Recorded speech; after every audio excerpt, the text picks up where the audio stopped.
Hola, ¿qué tal? Bienvenidos a una emisión más de su programa en corto del Tribunal Electoral del Poder Judicial de la Federación. En esta ocasión estamos con el doctor Salvador Romero Vallivian. Él obtuvo la licenciatura, la maestría y el doctorado en Sociología Política en el Instituto de Estudios Políticos de París. Entre los principales cargos que ha desempeñado están la vicepresidencia y la presidencia de la Corte Nacional Electoral de Bolivia. Asimismo, fue el primer director del Instituto Nacional Demócrata de Honduras y actualmente es director del Centro de Asesoría y Promoción Electoral del Instituto Interamericano de Derechos Humanos. Asimismo, ha sido autor de diversas publicaciones en materia electoral y de democracia. Bienvenido, doctor. Muchas gracias por aceptar esta charla. Buenas tardes, muchas gracias. Doctor, existe cierta idea generalizada de que en las democracias constitucionales modernas, dos de sus condiciones básicas son una fuerte participación ciudadana y un robusto debate público. Desde su perspectiva como observador electoral y actual director del Centro de Asesoría y Promoción Electoral, ¿cómo observa usted la evolución de esas condiciones esenciales de la democracia en América Latina y particularmente en México? Creo que hay 4 o 5 evoluciones que son importantes en materia de participación electoral en América Latina. La primera es un ligero declive de la participación electoral que se contrasta sobre todo con niveles de participación muy elevados que hubo al inicio de la transición a la democracia entre fines de los 70, comienzos de los 80. Los niveles actuales son más bajos. Creo que es el primer rasgo. El segundo es que la participación electoral varía según el tipo de comicios. En casi todos los países de América Latina, la participación electoral tiene su pico en la elección presidencial y todas las otras elecciones, sean municipales o legislativas, tienen niveles inferiores de participación. Tercer elemento, observamos en la mayoría de los países diferencias entre la participación de las regiones y las categorías más prósperas, que tienden a ser más participativas, que las regiones menos desarrolladas o los grupos que tienen niveles socioeconómicos más bajos. Y finalmente también se puede observar en América Latina que el nivel de participación tiende a aumentar con la edad, y que hay en varios países un problema serio de participación con la juventud. Gracias, doctor. Y siguiendo esta línea de participación ciudadana, en México el año pasado hubo una reforma electoral que estableció el principio de paridad, con lo que la democracia mexicana se estima de un gran paso hacia el tema de igualdad del ejercicio de los derechos político-electorales de los hombres y las mujeres. Sin embargo, existe bajo ese concepto de identidad de género tenemos una comunidad conocida como LGBT, que incluye a las personas lesbianas, gays, bisexuales y transgénero, que evidentemente también gozan de este tipo de derechos político-electorales. Y que, bueno, en realidad actualmente afrontan una situación de discriminación por parte de los partidos políticos para acceder a candidaturas a cargos de elección popular. Bajo esa perspectiva, doctor, ¿cómo vería usted que por disposición legal los partidos políticos tuvieran que reservar un porcentaje determinado de candidaturas a cargos de elección popular a las personas que forman parte de dicha comunidad? ¿O qué tipo de acciones afirmativas considera usted pudieran instrumentarse para disminuir dicho estado de discriminación? Creo que la pregunta tiene 2 elementos. El primero sobre la participación política de la mujer, y hay que destacar la paridad, la alternancia que ha aprobado México, que ha permitido que la actual integración del Congreso mexicano sea el que haya tenido el mayor nivel de representación femenina de la historia.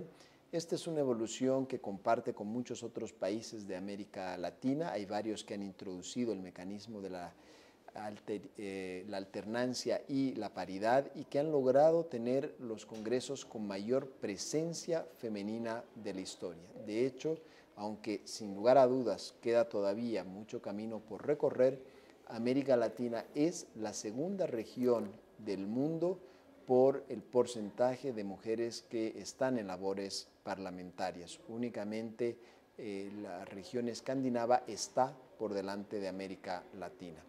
En el segundo tema, no existe en ningún país de América Latina cuotas reservadas para estos otros grupos que usted ha mencionado.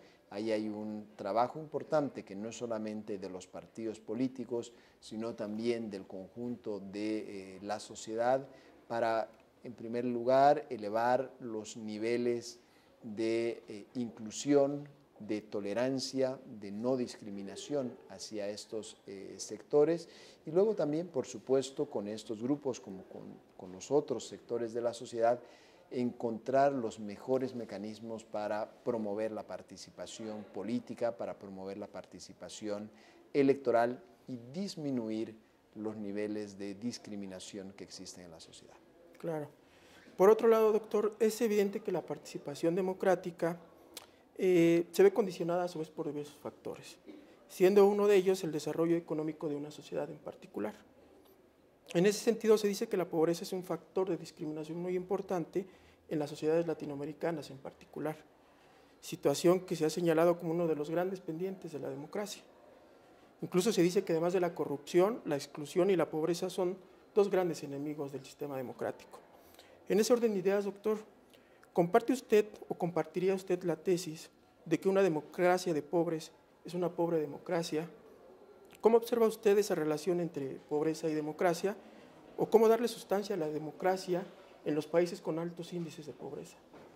Sin lugar a dudas, entre los desafíos más significativos que tiene la democracia en América Latina está reducir los niveles de pobreza. Se han hecho esfuerzos importantes en estos últimos 15 años, reducir las brechas de desigualdad, donde todavía hay una asignatura pendiente muy importante. América Latina es la región del mundo más desigual. Creo que ahí tenemos una tarea muy importante los latinoamericanos, pero creo que es muy importante distinguir aquellas limitaciones socioeconómicas o los bajos niveles o medianos niveles de desarrollo económico que tiene América Latina de la democracia. Creo que no se puede afirmar que un Estado de menor desarrollo económico sea en sí mismo una traba para la consolidación de la democracia o que se necesite como un prerequisito alcanzar ciertos niveles de crecimiento económico para tener regímenes, instituciones y sociedades democráticas. Aunque sin lugar a dudas la pobreza y la desigualdad son graves retos que deben enfrentar los regímenes democráticos, es perfectamente compatible tener instituciones democráticas, sociedades y regímenes democráticos en países que no han alcanzado niveles de prosperidad que todos desearíamos. Gracias, doctor. Y finalmente, sabemos que es usted un apasionado lector, que incluso tiene publicado un libro de crónicas. Bueno, al respecto es indudable que las historias que forman parte de la literatura tienen lugar en distintos contextos políticos, en distintos escenarios sociales, siendo precisamente la literatura un acto de libertad de expresión, condición que se considera fundamental en todo régimen democrático.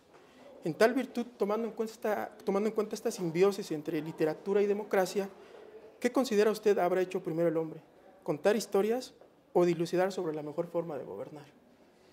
Probablemente lo primero que se hizo fue contar historias. Creo que eso es inherente a la condición humana y luego en una fase posterior ha venido la dilucidación sobre cuáles podrían ser las mejores formas de gobierno que podría darse una sociedad, que es una reflexión mucho más sofisticada que el compartir historias, que es un elemento que cohesiona a los grupos humanos.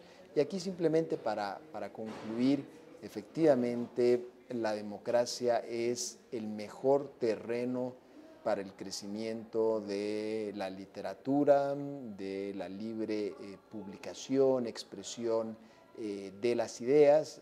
Ciertamente han habido y se han escrito obras muy importantes en contextos autoritarios o en contextos totalitarios, pero esto ha sido bajo condiciones extremas que han tenido que tener los autores, y por lo tanto es en democracia donde existen las mejores perspectivas para que los autores puedan dar libre rienda a su creatividad en cualquier área, que puedan reflexionar, no solamente escribir literatura, sino también reflexionar sobre los temas fundamentales de la sociedad. Muchas gracias, doctor. Y a nombre de la magistrada y los magistrados que integran la sala especializada del Tribunal Electoral Poder Judicial de la Federación, le agradecemos su amabilidad. Esperando vernos muy pronto. Muchas gracias. Que esté muy bien. Hasta luego.